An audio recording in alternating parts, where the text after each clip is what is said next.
have a quorum now. We will call the roll. Trustee Schaefer. Present. Trustee Grimberg. Present. Trustee Acker. President. And Mark and Kathy are not here, at least for the moment. Yes. So we did not have a closed session before our meeting. We will have our closed session after our meeting, since we now have a quorum. Our first thing to do is to approve the agenda. Are there any changes that anybody needs? Okay, so it's a motion to approve, Charlie, for a second. I'll second it. We move in second to approve the agenda. All in favor, aye? Aye. Okay, aye.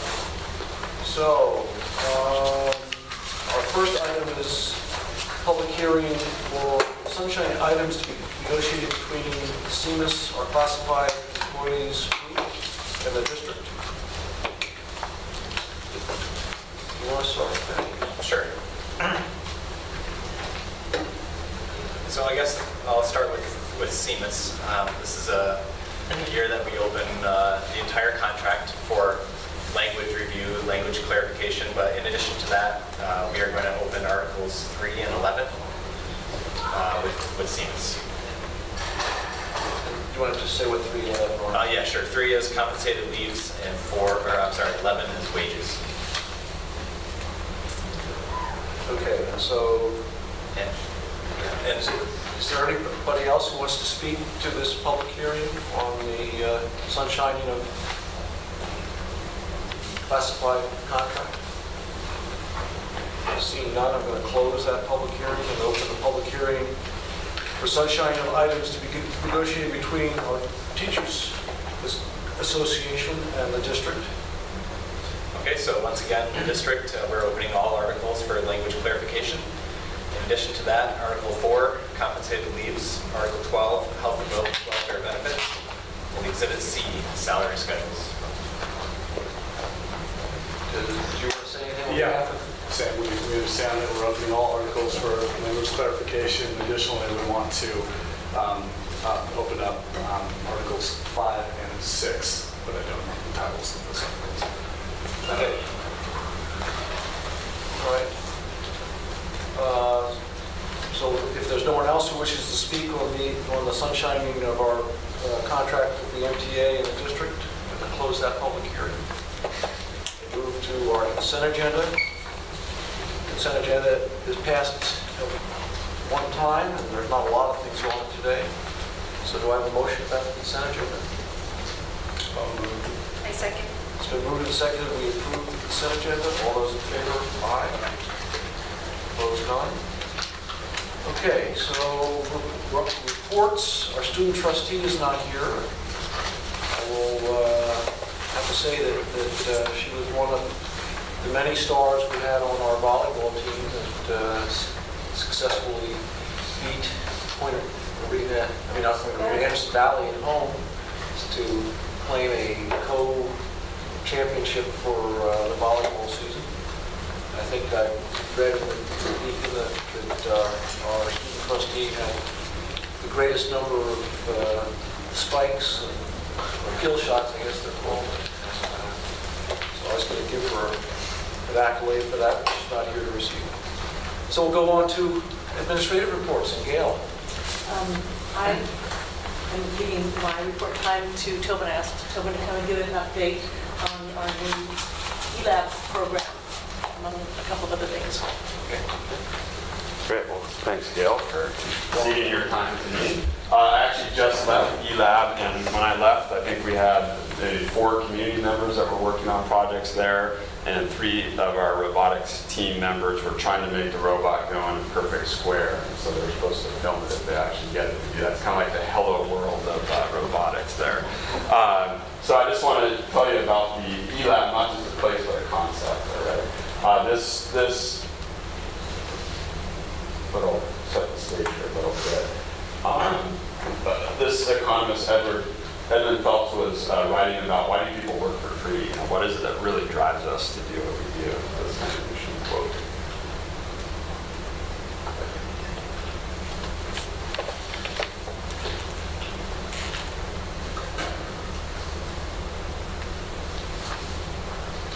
believe in all of those things, from creativity to challenge to exploring and tinkering and all of the programs that happen at the E-Lab. Where is the E-Lab? It is right there. Okay, you might recognize the wood shop there. It's the old East Lab, for those of you that have been around for a while.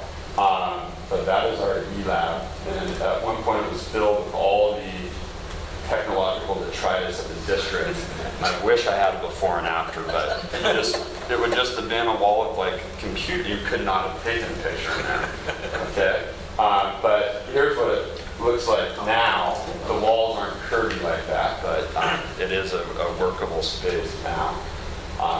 And there are a lot of things that happen in E-Lab. The E stands for electronics. The traditional electronics program that Francis Rutherford runs now lives in there. It has a home. A new course that we started, another reason for the E, is an engineering design course that I teach along with Francis. And that is a UC-approved science elective course. But there's 3 more letters. Let's see, how about the L stands for Open Lab. So we have community members coming Tuesday and Thursday. James was down there working on his quadcopter as one of the people. The B, the robotics team meets in this space as well. And it will also be where some AE Week activities, we'll have an AE Week program that'll happen there. So a lot going on in this space in E-Lab. Originally the course is actually called E-Lab, but really we have become called the Space E-Lab. And the course is more than engineering and design. So I'll talk a little bit about some of the new things, the design course and the robotics team, and a little bit about electronics and Open Lab at the end. So here's all these things coming together in E-Lab. Overall, the goals of our programs: foster technological literacy, emphasize process over product, promote resilience and versatility. One of the things we like to talk about is productive failure. Okay, so you're probably not going to get it right the first time. The square that the robot people were making, it was not quite a square at first. And versatility as well, being able to solve problems when confronted with problems in all sorts of settings, what our goals are. So the design course, here are some of the things that we try to do in that class. We work on everything from teamwork to design challenges. Each quarter there's a major design challenge. So here we are in our second quarter, and we have worked on bridge building in the first quarter, and we are currently starting a design challenge of wind turbines. So some students, we have all of these things are bridge tests where it's all tied into technology. We're measuring the real-time forces, displacements for the windmills. We'll be able to measure currents and voltages, all in real time, power outputs, efficiencies. We can measure the power going in with the wind and what it's putting out, measure efficiencies. Students will be testing fan blade design, and a few students will be building them from scratch, from the ground up. That's what we're doing right now in that. Robotics, they told you they are, we have a small crew. That's kind of how we want it for our first year. They built this little guy right down there in the corner. In March, they will be going to Shasta to compete in a VEX. We use the VEX robotics. It's kind of like FIRST robotics. They're all sort of tied together. And we'll be going to Shasta to compete. This picture here, Francis and I went to a training through a community college grant that we got and learned how to use and program the robots and bring that back to the students. That's what we're doing there. And finally, electronics is happening in there. Here's a picture of a student that fixed this guy's coffee roaster. And there's Raphael fixing a computer. So literally, community members will bring stuff in and the students will fix it, as well as learning about the basics of electronics. And Francis does an amazing job with that. So, short and sweet, we do have a website with lots of videos of the kids doing their projects and stuff. So if anyone wants that, you can write it down, or if you have one of those things on your phone, you can just do that. Okay. But I wanted to leave a little time for questions. You guys have any questions? Yes, I have one. Yeah.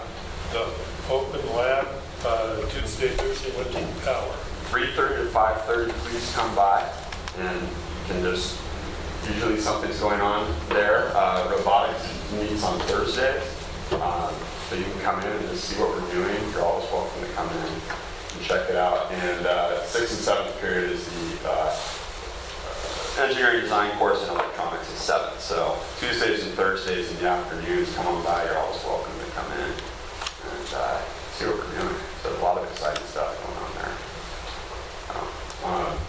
And this was really precipitated by a grant that we received that really made this happen. And it's more than just the creation of a new course. You can see all these other things that have started to grow out of it. So it's great. It's a fun project. Yeah. And the good news is that I've been in touch with him again, and he's given me a verbal that he's ready to donate again. It's awesome. So Yeah. exciting. And I'm excited for his stuff. Yeah. We're, everyone's having a good time. Got a lot going on. On a related note, while Phil's here, I wanted to mention that he and 3 other teachers from the district recently went to the Next Generation Science Standard Symposium in San Jose. And they're, I think, ahead of the curve in terms of planning some of the shifts and changes that may be taking place over these next few years. Yeah, it's a big effort, it's a big shift, it's happening on a lot of the areas, the AP classes as well.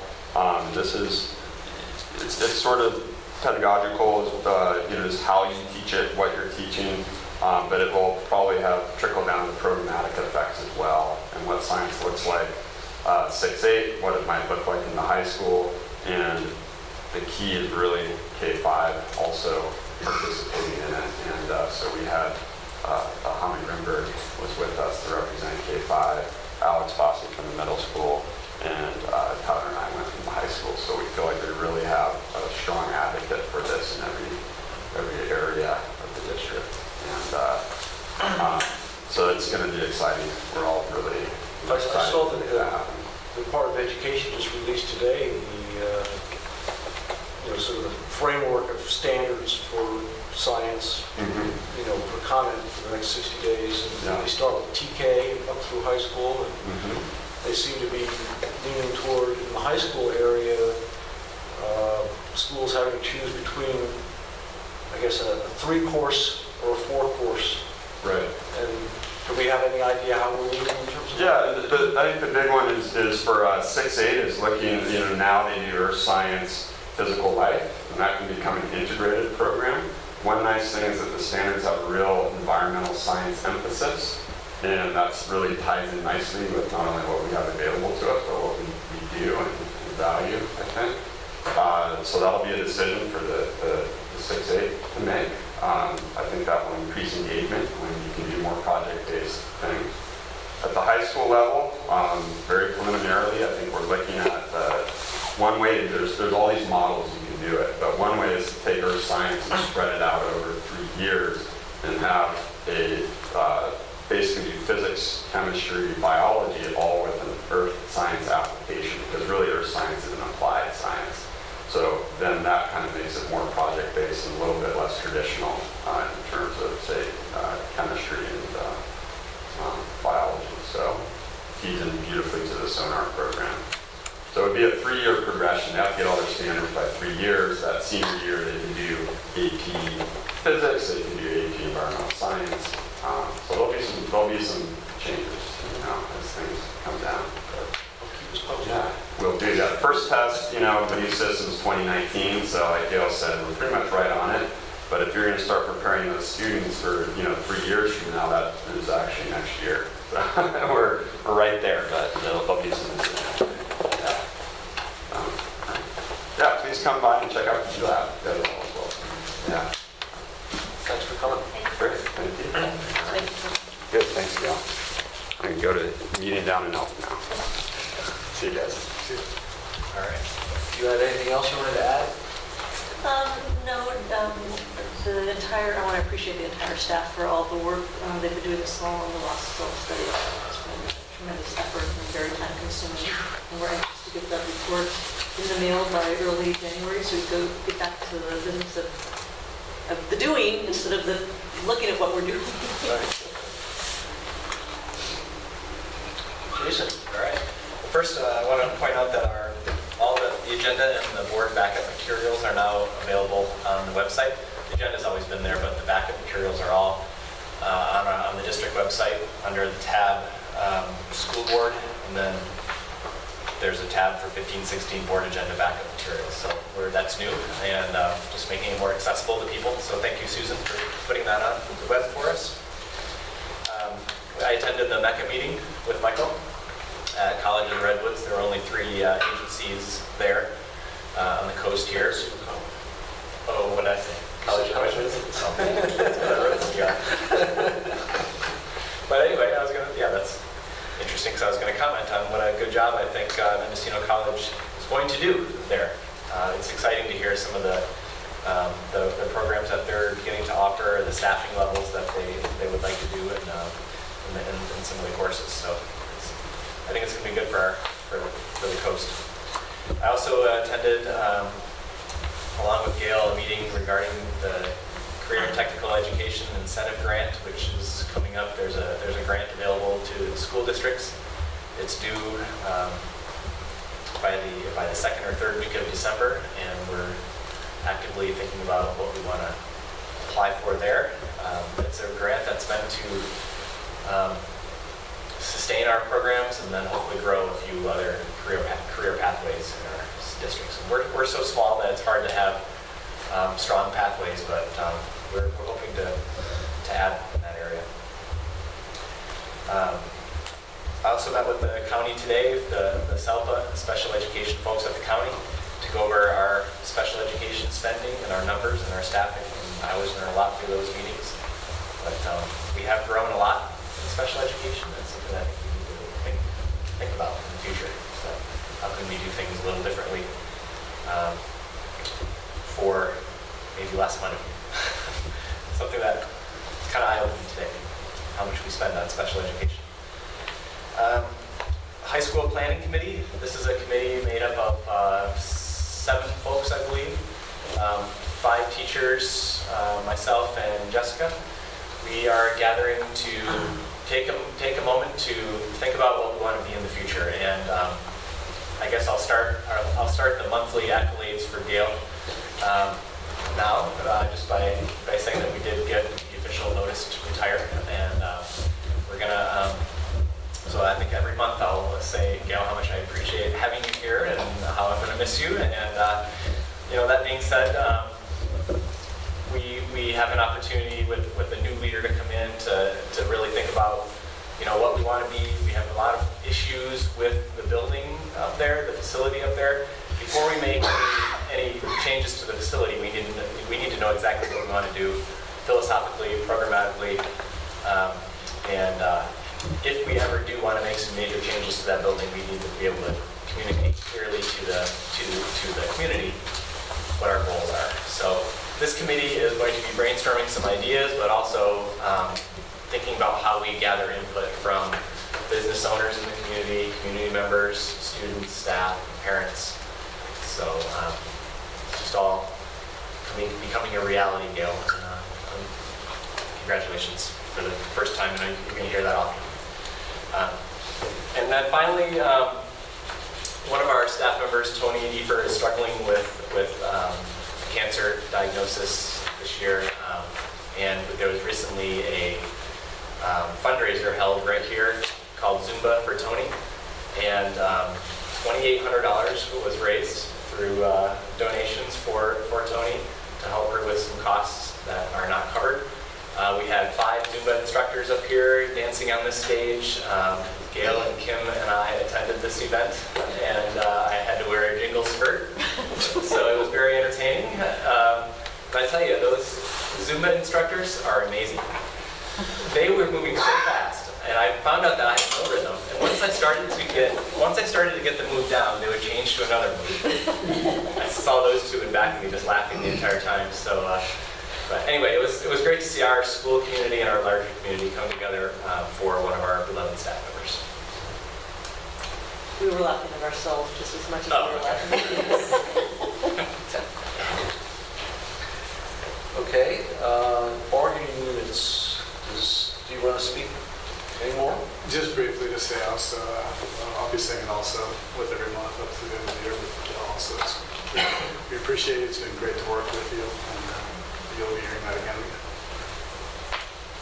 I don't see anybody from Seamus. Board trustee reports? Well,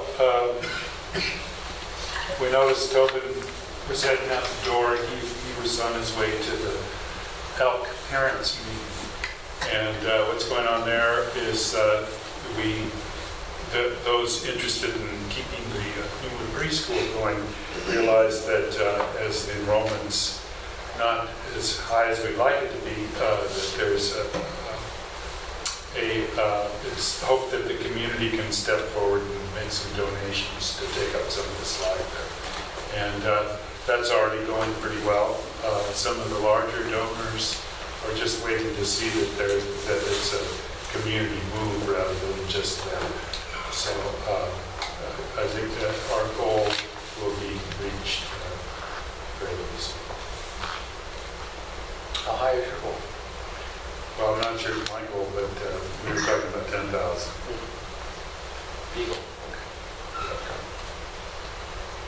Jessica? Okay, I think I'll only add a little bit to what Jason said about the MECA meeting in terms of Mendocino College seeming to be coming to the coast with a lot of enthusiasm and a lot of acknowledgement that it's going to take a while to build up their program on the coast. But when a year or so ago we were thinking we were going to be abandoned by the only junior college nearby, in fact, that Mendocino College has stepped up and is rising to the challenge is very good. And they seem to be very happy with our psychology class we are doing this year at the high school. The enrollment is much higher than they expected. And we talked about having a sequence of 4 courses, that we repeat every 2 years to give everybody a chance at different types of introductions to junior college instruction in the high school setting. And it's interesting to see, somewhat the difference between what they're offering in Fort Bragg and what they offer here, and some of the things that they offer in Fort Bragg we might want to emulate at a future date in terms of,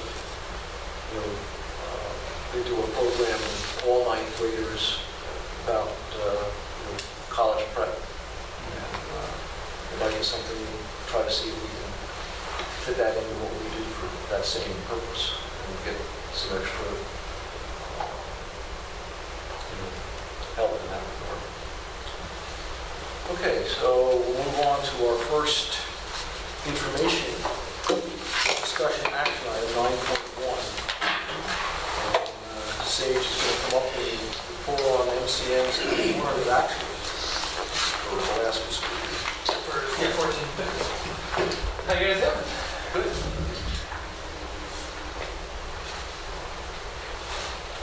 that the right one? That's the right one? Yeah.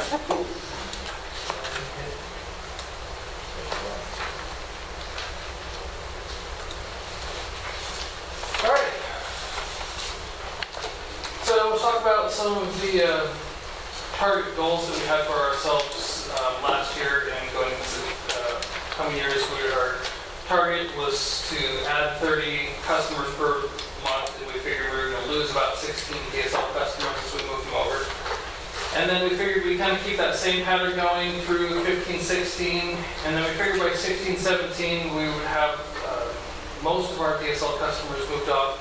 A lot of people convert to Fusion, so we figured that we would start slowing our projections down. So we overall had a goal of 14 net customers that each month for a total of 168 net customers for the year. And so we started off the year with 1,309 active Fusion circuits and ended up with 1,501, so 192 exceeding our goal for the year. but we've realized that in 15, 16, we're already starting to see a slowdown in the number of fusion signups that we're seeing, so we decided that we were going to early start moving our projections down to make our budgeting more accurate. One of the things that we find is especially, because these are monthly customers, where we get them in the year can make a big difference to our budget. So we get a customer that we sign up in July 1 is worth more to this fiscal year's budget than a customer we sign up in June. Because we have 12 months income versus a single month. So a couple of things that we looked at last year that was a possible budget hindrances. We had a proof point stamp control system that we were looking for replacements for, and if we didn't find a replacement, it was going to cost us an extra $16,000 last year, and then $33,000 this year, $35,000 next year. It's just one of those that keeps ramping up. And we also ended up issuing credit of about $6,000 because of the previous outage, the August 2014 outage, not the September 2015 outage that we had. So these were some kind of budgetary impacting numbers that we were looking at as we went through 14-15. We ended up lowering our cost here by about $14,000. The outage refunds came in about what we expected. We lowered this year's a little bit, and then we've got, oops, that should be a comment on a decimal point there that will be for 4,000 next year. So we've drastically reduced our projections for our stamp control with a new in-house system that will be coming into play here in January. So we started off, can't quite see the bottom numbers here because the screen's too far down. We were looking at an income of, start off with $2 million. I can't see what those numbers are at the bottom, sorry. So we were looking at the numbers that you can't quite read at the bottom of the screen here. Is we started off the year that we were thinking we were going to be plus 17,000. Midway through the year, we had adjusted some of these numbers, and we were looking at a loss of 19,000 for the year, or a net operating of 20,000, 40,000 for the district for 19. But we ended up actually at about 33, which put us at minus 5,602 for our net fund balance. So as we look forward, we've had a big dip in the mid of the year, and we managed to pull it back up towards the end of the year. So the big thing we looked at from that is, okay, going forward, we're already starting to see a fusion slowdown. So where do we need to, move forward with some new products that's going to bring in some more revenue, because we don't want to do another price increase like we did 2 years ago. So, we looked at lowering expenses. We did as much of that as we could. We talked about raising rates and said, no, we've already raised rates. We're not going to do that again. So we decided that we want to, sell more services as we go forward into the next year. So that's gets us into talking about our digital phone services and added bonus for this presentation here, because we've rolling out. Well, Jessica's been one of our early beta testers. We've been using it for about 6 months now, I believe. Yeah. We're rolling out in our own office next week, so we're very excited. We got these little boxes. This is what Jessica's using right now. This is what we use for our residential services or our single line customers who have existing phones. And for residential, it's a $20 a month plus taxes and fees, which really only ends up being about $1. So the taxes are pretty low on these VoIP lines. Voicemail to email, three-way calling, caller ID, call waiting, unlimited local, unlimited long distance. We have a cell phone failover option on it, so good to work.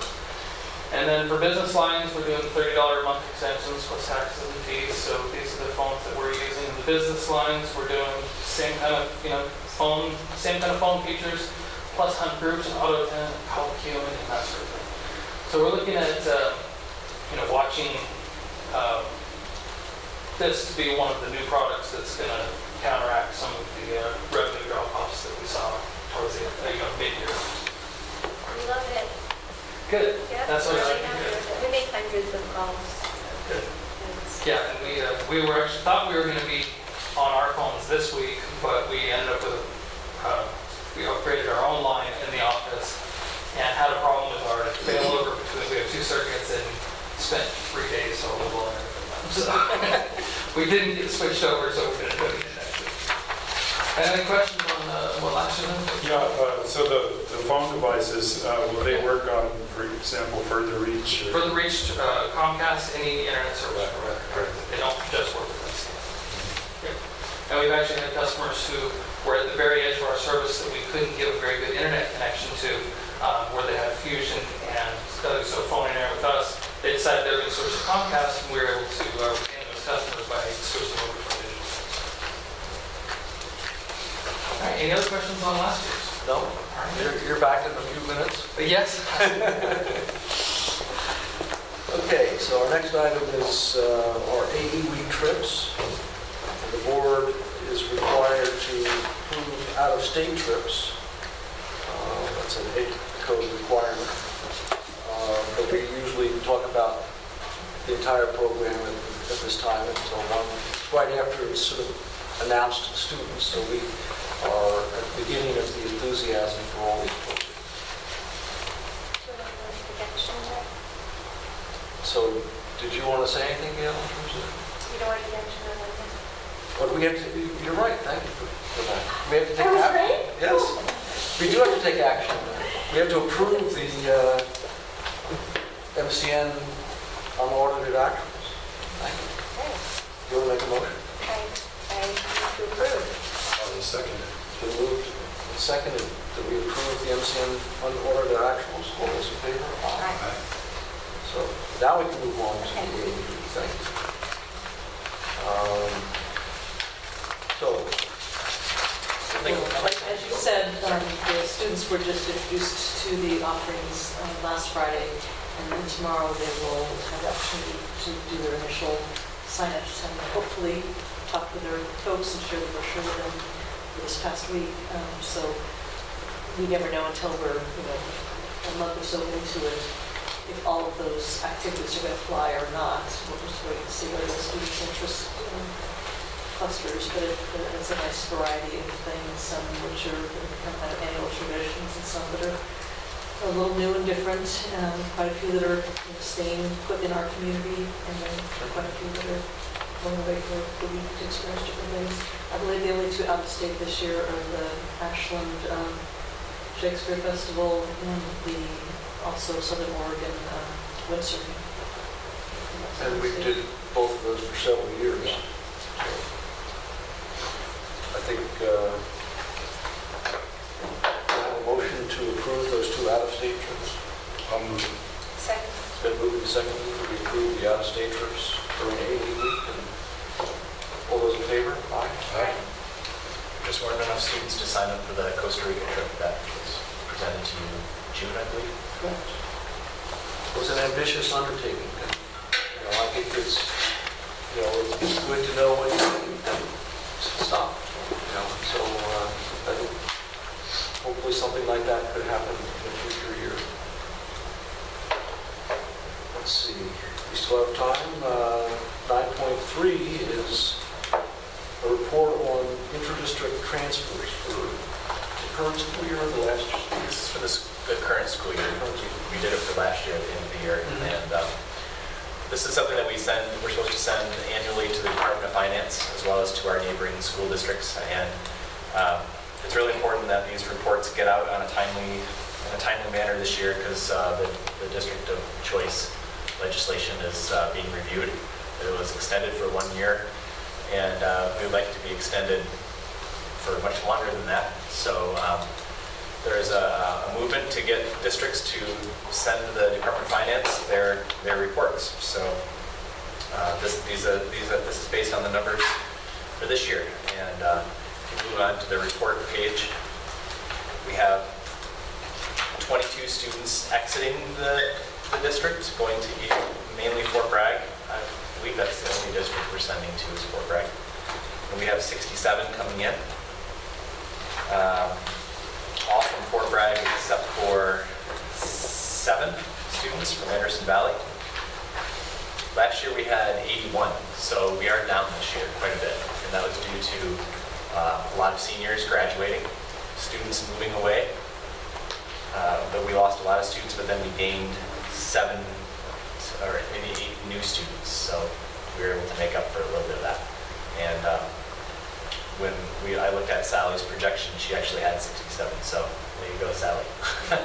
So she was on it. So we're down, and Fort Bragg is just not signing off on as many transfers as they typically do. However, siblings, they are still signing off on. Students whose parents work in the district, they're signing off on those as well. In the Anderson Valley, he signs off on everyone. So we're hoping that the numbers don't get too low here, because we really do rely on that money. But we're doing all right. Yeah, and I think that Fort Bragg, ever since we became a district of choice, which I think was 2004, 2005, have been increasing, their desire to retain the students in their district. And I think we've been seeing this decline from, I think at one point over 200 students from Fort Bragg were in this district. Back when we had 1,000 students. And as you said, we're now down to 60 from Fort Bragg and 7 from Anderson Valley. So this is not an action item, but just a discussion item. Yep. So anybody else wanted to say anything? All right. Our next item, Sage again, is a request for authorization for the superintendent and the MCN business manager to enter into negotiations to purchase customers from Pacific Internet on the time. So, Sage, do you want to lead this? Well, there's not a whole lot to say at this point, just that we've been, Pacific Internet and MCN have always been very similar companies. We use the same billing software, both Sonic resellers. And recently we have been talking to them about, we moved our colo equipment and we said, hey, why don't you move some of your equipment where ours is? And as we started down that line of conversation, we got to the point of saying, well, why don't we just, buy some of these customers up from you, and so that you don't have to do that, and we'll do that because we got an actual system and we don't have to maintain the stuff. And it got to the point where we're saying, hey, I should probably talk to my bosses here and let them know that we want to, do this on a potentially larger scale. That's what we're here to talk. Yeah, so basically we haven't done anything yet. We haven't done anything at this point. This is because you need our authority to go ahead and have talks, and if anything is to develop, you'll come back and let us know what that is, and then we have to. What that would be, what the costs associated would be, all that kind of stuff. Does anybody have any questions? Well, just a comment that my experience with such entities is that a lot of the economic survival depends on the numbers. And I support anything that increases the numbers, because ultimately,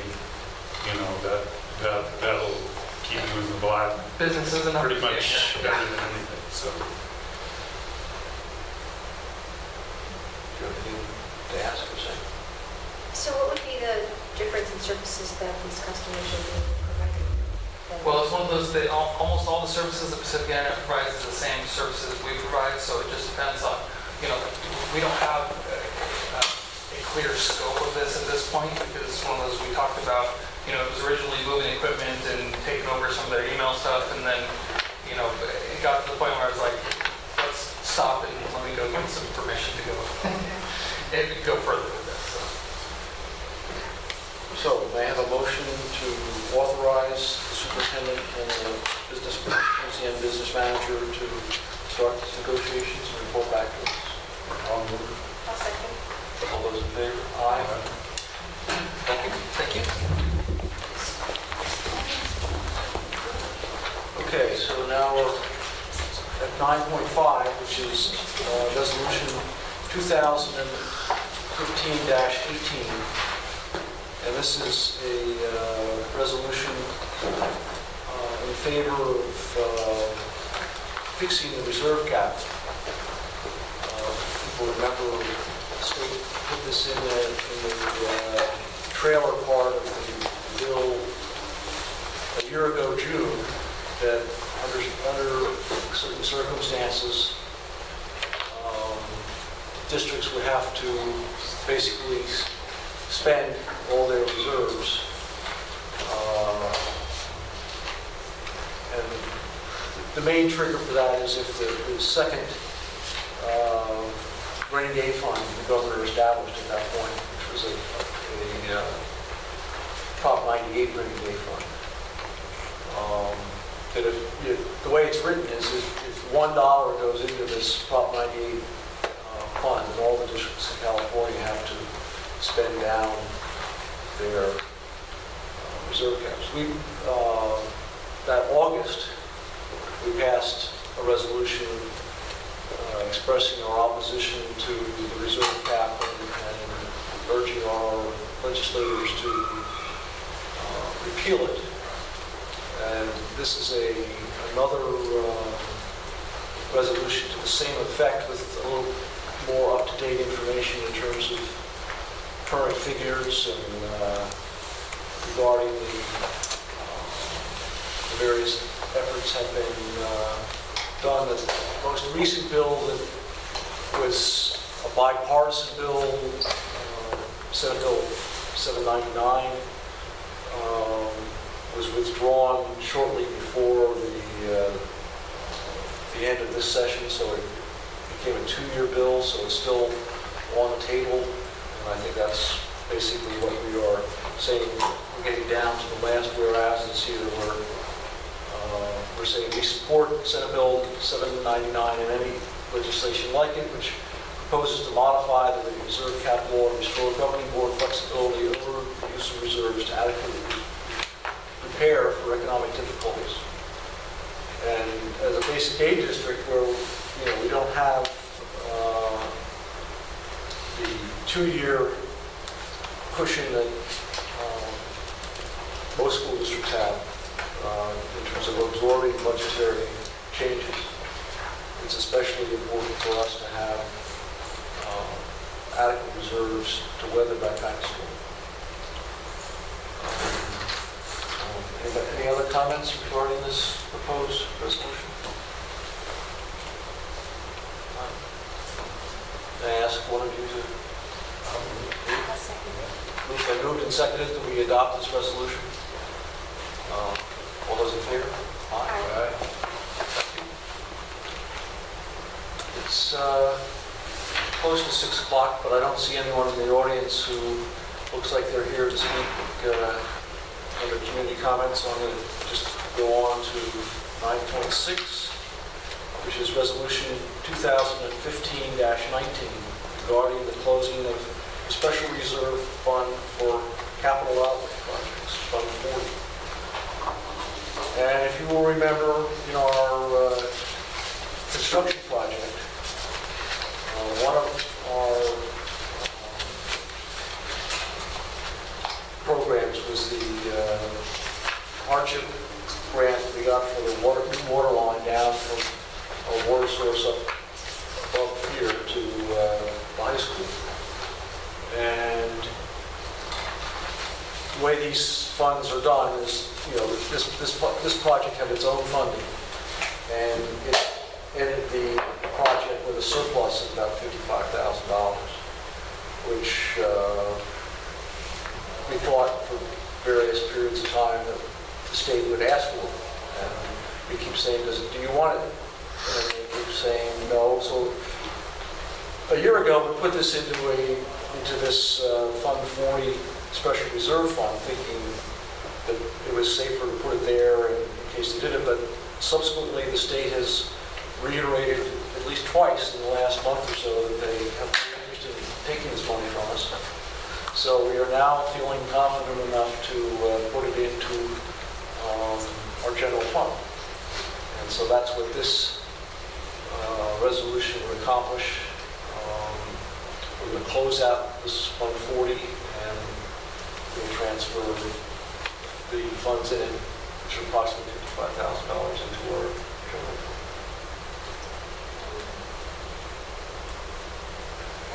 Yeah, so do you have a motion to approve this? Yes, I move to approve. I'll second it. Okay, it's been moved and seconded. All those in favor? Aye. All right, so now we're up to 9.7. Board policies and administrative regulations as a first reading of AR 511.1 district residency. So this updated version really has, the changes are that there are more ways to show that you are a resident of the district. The update to the Safe at Home program is also in there. And if a parent is not able to verify residency, then there are more steps that I need to take to help them or options. So once again, this is primarily keeping us updated as the law changes regarding these things.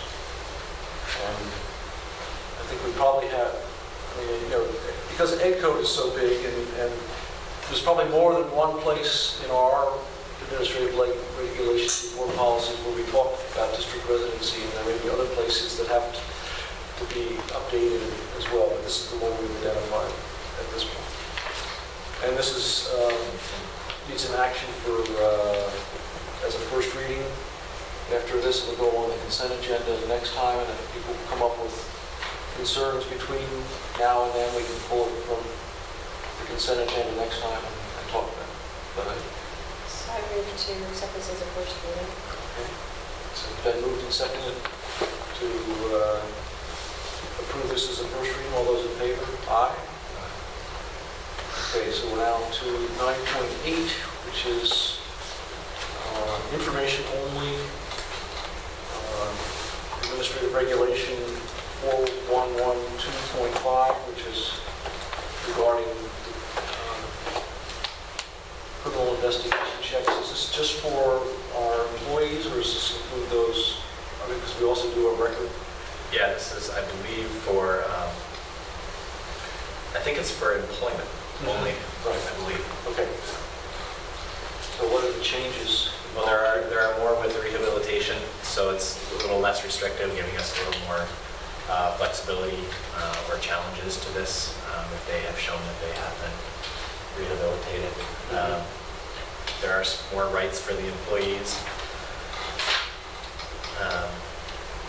There's various changes throughout the policy.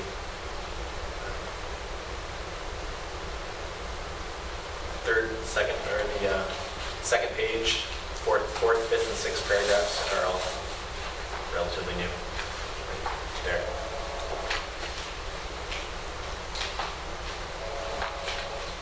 Okay, just above that, just to keep going up a little bit.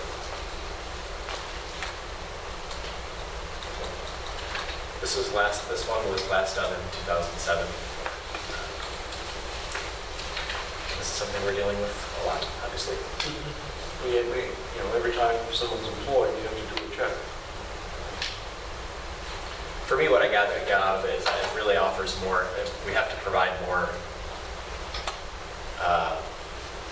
opportunities for employees to show rehabilitation or to challenge the results.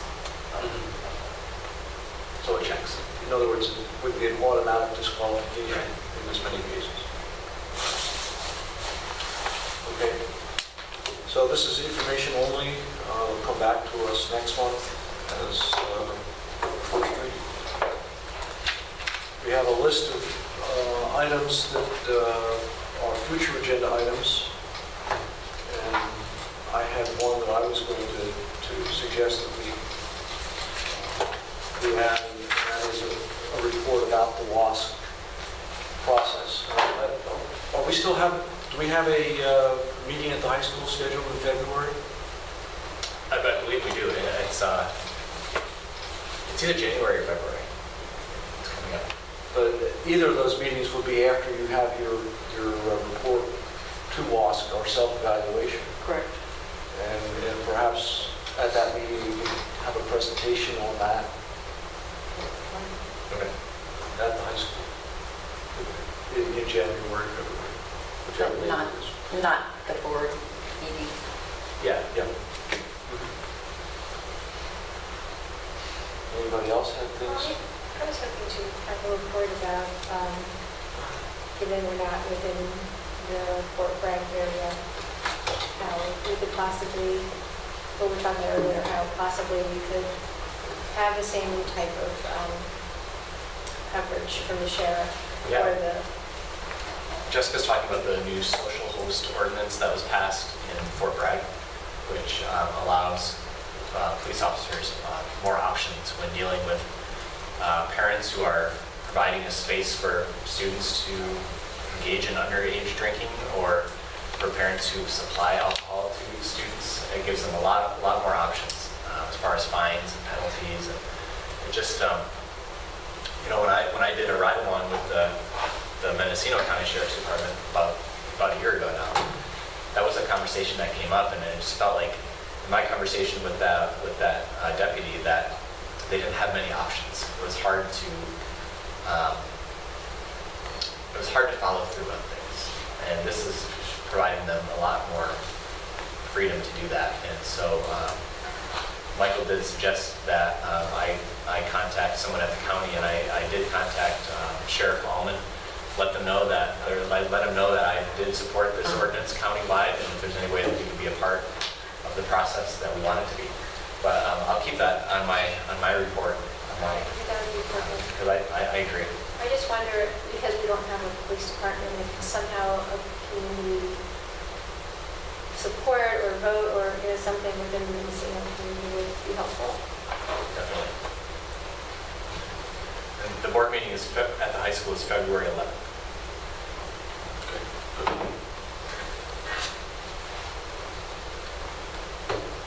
Okay, guess we can adjourn. And our next meeting is here on December 17th. We're going to be going to closed session. And now we're going to go to the library. Close it. So wait for your report out and close.